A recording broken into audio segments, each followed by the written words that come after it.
Hello, हाय, नमस्कार प्यारे साथियों, कैसे हैं आप सब लोग? आशा करती हूँ आप सब लोग ठीक होंगे और अपनी-अपनी तैयारी अच्छे से कर रहे होंगे और बाकी जो पहले हमारी क्लासेस हो चुकी हैं उसका उसे आपने देख लिया होगा, रिवीजन भी कर लिया होगा।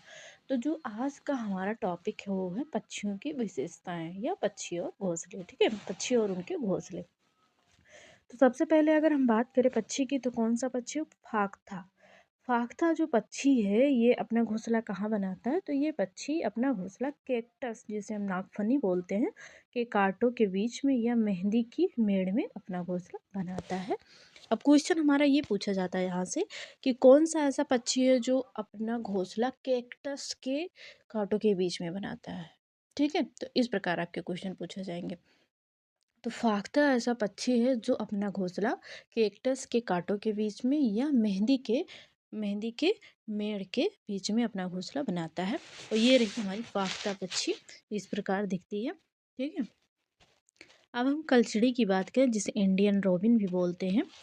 ये रही कलचड़ी। तो यह पत्थरों के बीच खाली जगह में घास, छोटे पौधे की नाजुक टहनियाँ, जड़ों, ऊन और बाल का उपयोग करके अपना मुलायम घोंसला तैयार करती है। देखिए जो जो हमारी फाख्ता पक्षी थी ये कहाँ घोंसला बना रही थी? कैक्टस के कांटों के बीच में। यहीं से क्वेश्चन आपका बनेगा। ठीक है, ये दे दिया जाएगा कांटों के बीच में या पत्थरों के बीच में। ऐसे क्वेश्चन बनेंगे कौन सा पक्षी अपना घोंसला कहाँ बनाता है, किस प्रकार मतलब जिन चीज़ों से ये लोग अपना घोंसला बनाते हैं वो चीज़ें दे दी जाएंगी और पूछा जाएगा कि ये किसका घोंसला है, इस प्रकार किसका घोंसला बनता है। तो आप यहाँ ध्यान रखेंगे, ठीक है, कि कौन सा पक्षी किस प्रकार के घोंसले अपना बनाता है और कहाँ पर बनाता है। ठीक है, क्वेश्चन आपका इसी प्रकार पूछा जाता है। अब हम लोग इसका अपना कंप्लीट कर लेंगे जब सिलेबस। तो ज़्यादा टाइम तो है नहीं हमारे एग्ज़ाम में क्योंकि 8 फरवरी को आपका एग्ज़ाम है और सिटी भी आपको बता दी गई है कि आपका एग्ज़ाम किस सिटी में होगा। ठीक है, तो 2 या 3 दिन में हमारा सिलेबस पूरा मतलब ये वाला कवर हो जाएगा। उसके बाद में हम रिवीजन करेंगे अपना। 2-3 दिन नहीं, तब भी 1 हफ्ता मान लीजिए क्योंकि अभी काफ़ी चैप्टर्स जो हैं बाकी हैं। ठीक है, तो हम क्या बात कर रहे थे? हाँ, तो मेहंदी की मेड़ में अपना घोंसला बनाता है। तो आपको यही ध्यान रखना है, मैंने आपको बताया, दोबारा बता रही हूँ कि आपको ये ध्यान रखना है कि कौन सा पक्षी अपना घोंसला किस प्रकार बनाता है और कहाँ पर बनाता है। ये क्वेश्चन आपका पूछा जाता है। ठीक है, तो हमने क्या बात की? फाख्ता जो पक्षी है इसकी बात हमने, फाख्ता पक्षी है इसकी बात हमने कर ली और हमने कलचड़ी की भी बात कर ली। ठीक है, अब हम बात करते हैं, तो दोबारा देख लेते हैं कलचड़ी वाला। तो जो कलचड़ी है ये अपना घोंसला कहाँ बनाती है? तो पत्थरों के बीच जो खाली स्थान होता है, कहाँ पे? पत्थरों के बीच खाली जो जगह होती है वहाँ पर घास, पौधों की जो नाजुक टहनियाँ होती हैं कि मतलब ऐसा रहे जो मुलायम रहे, जैसे बच्चे जब अंडे से बाहर निकले तो वो उनको चुभे ना, मतलब कि आरामदायक हो उनका घोंसला। जड़ों, ऊन और बाल का उपयोग करके मुलायम घोंसला तैयार करती हैं। तो ये हो गई कलचिड़ी। ठीक है, अब हम बात करते हैं कौवे की। तो जो कौवा होता है ये पेड़ की सबसे ऊंची डाल पर अपना घोंसला बनाता है। अब यहाँ से क्वेश्चन किस प्रकार बनेगा? तो आपका क्वेश्चन इस प्रकार यहाँ से बनता है कौवे से कि कौन सा ऐसा पक्षी है जो अपना घोंसला पेड़ की सबसे ऊंची डाली पर बनाता है। ठीक है, ऊंची डाली पर बनाता है। या ये दे दिया जाएगा कि जो कौवा है वो अपना घोंसला जो किन किन चीज़ों से बनाता है। तो वो चीज़ें दे दी जाएंगी और आपसे पूछा जाएगा कि ये किसका घोंसला है। ठीक है, तो जो कौवा है ये क्या करता है? पेड़ की सबसे ऊंची डाली पर अपना घोंसला बनाता है। इसके जो घोंसले होते हैं, घोंसले किस प्रकार बनते हैं? तो लोहे के तार, लकड़ी की टहनियाँ जैसी जैसी कठोर चीज़ों का ये इस्तेमाल करता है। ठीक है, तो अगर लोहे के तार हो गए, पेड़ की टहनियाँ हो गई, मतलब कठोर चीज़ें हैं, तो वो किसका घोंसला होगा? कौवे का होगा। और पेड़ की सबसे ऊंची डाली पर इसका घोंसला होगा कौवे का। अगर हम बात करें कोयल की, तो जो कोयल होती है इसकी आवाज़ तो बड़ी मीठी होती है, लेकिन जितनी मीठी है उतनी ही खतरनाक भाई, क्योंकि ये अपना घोंसला खुद नहीं बनाती है। जब ये इसको अंडे देने होते हैं तो ये क्या करती है? कौवे के घोंसले में जाके अंडा दे देती है। ठीक है, और कौवा अपना अंडा समझ के उसको पालता है। ठीक है, सेता है। ठीक, तो इसकी विशेषता ये क्या है कि ये जो कोयल है, ठीक है, कौवे की तरह दिखती है पर छोटी होती है कौवे से, काली काली होती है। कोयल अपना घोंसला खुद नहीं बनाती है, यह चालाकी से कौवे के घोंसले में अंडे देती है और कौवा अपने अंडों के साथ कोयल के अंडों को भी सेता है। ये भी क्वेश्चन पूछा जाता है, आप प्रीवियस ईयर उठा के देख लें, क्वेश्चन आया है आपके एग्जाम में यहाँ से। ठीक है, कोई भी पक्षी उठा के उस पूछ लेगा आपसे या मिलान करने के लिए दे देगा। अगला पक्षी हमारा है गौरैया। यह आम तौर पर इंसानी घरों के आसपास जैसे अलमारी के ऊपर, अलमारी जो हमारे घर में होती है उसके ऊपर, आईने के पीछे या दीवार के झरोखों में अपना घोंसला बनाती है। जो कि अब इनकी जो संख्या है वो काफ़ी कम हो गई है, क्योंकि जब हम लोग छोटे थे तो बहुत सारी गौरैया रहती थी और एक साथ झुंड में उड़ती थी, और जो बाहर धूल होती थी ना, उसमें ये लोग अपना पंख फैला के उसी में, ऐसा लगता था धूल में ही नहा रही हैं। लेकिन अब तो बहुत कम हो गए हैं, बहुत कम देखने को मिलती हैं। तो ये जो गौरैया है कहाँ कहाँ घोंसला अपना बनाती है, इंसानी घरों के आसपास जैसे अलमारी के ऊपर, आईने के पीछे या दीवार के झरोखों में अपना घोंसला बनाती है। ठीक है, अब हम बात करते हैं कबूतर की। तो ये पुराने मकानों, खंडहरों या ऊंची इमारतों की छतों पर अपना बसेरा और घोंसला बनाते हैं। तो कबूतर कहाँ कहाँ बनाता है, तो पुराने खंडहर जैसे हो गए, जैसे पुराने खंडहर, हम्म, पुराने खंडहर और ऊंची इमारतों की जो छतें होती हैं वहाँ पर ये लोग अपना घोंसला बनाते हैं। और दर्जिन चिड़िया की बात करें तो जैसे इसका नाम है दर्जिन, मतलब दर्जी, जैसे कपड़े सिलने वालों को क्या बोलते हैं, दर्जी बोलते हैं, टेलर, उसी प्रकार ये काम भी करती है भाई। ये इसकी जो चोंच होती है नुकीली सी होती है, ये अपनी नुकीली चोंच से दो पत्तों को आपस में सिलकर उनके बीच थैली जैसा घोंसला बनाती हैं और उसी में अंडे देती हैं। ये आप देख सकते हैं, ये है हमारी कौन सी, दर्जन चिड़िया या टेलर चिड़िया।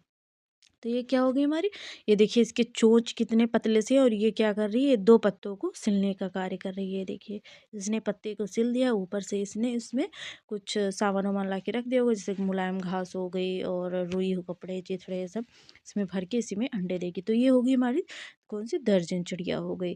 तो इसकी विशेषता क्या है, इसकी विशेषता ये है कि ये दो पत्तों को आपस में सिल देती है अपनी चोंच के सहायता से, क्योंकि इसकी जो चोंच होती है वो नुकीली होती है। ठीक है, को थैले जैसा उसमें थैला जैसा घोंसला बनाती है। ठीक है, और उसी में अंडे देती है।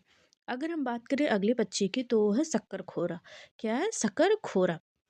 यह किसी छोटे पेड़ या झाड़ी की डाली पर लटकता हुआ घोंसला बनाती है। कैसे बनाती है घोंसला, तो किसी छोटे पेड़ या डाली की, झाड़ी की डाली पर लटकता हुआ घोंसला बनाती है।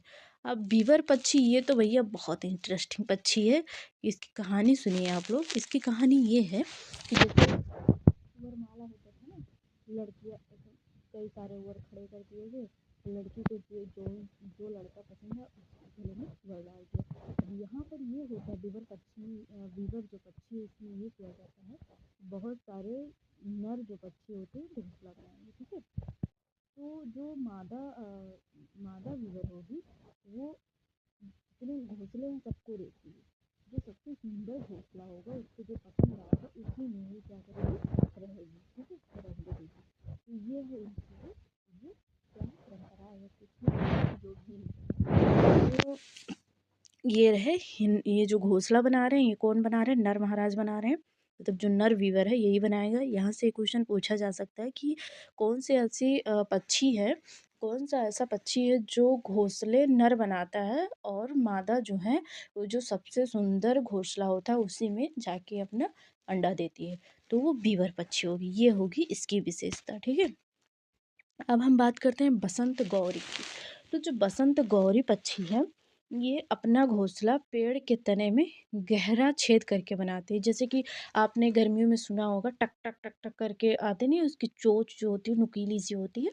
ठीक है, और cut cut cut cut cut ऐसे आवाज़ आती है, मतलब एक बैग बहुत तेज आवाज़ आती है, कट कट कट, क्योंकि वो जो पेड़ का तना होता है ना उसको छेद कर बनाती है, तो जब छेदेगी भाई तो आवाज़ तो आएगा ही। तो वो होती बसंत गौरी, ये क्या करती है, पेड़ के तने में गहरा छेद करके अपना घोंसला बनाती है। अब हम जानवरों के दांत के बारे में थोड़ी सी बात कर लेते हैं, क्योंकि यहाँ से भी आपका क्वेश्चन बनता है। सबसे पहले हम बात करेंगे गाय की। ठीक है, तो गाय के आगे के दांत जो होते हैं वो छोटे होते हैं। गाय के आगे के दांत कैसे होते हैं, छोटे होते हैं। पत्ते को काटने के लिए काम आते हैं, ठीक है। गाय के जो आगे के दांत होते हैं वो कैसे होते हैं, छोटे होते हैं और ये पत्तों को काटने के काम आते हैं। और जो दांत पीछे के दांत चपटे और बड़े होते हैं। गाय का जो पिछला दांत होता है वो कैसा होता है, चपटा होता है और बड़ा होता है। और ये काम क्या करता है, घास चबाने के काम आता है, ठीक है। घास चबाने के लिए गाय के मुंह का जो पीछे वाला दांत होता है वो चपटा होता है और बड़ा होता है। तो ये हो गई गाय के दांत की विशेषता।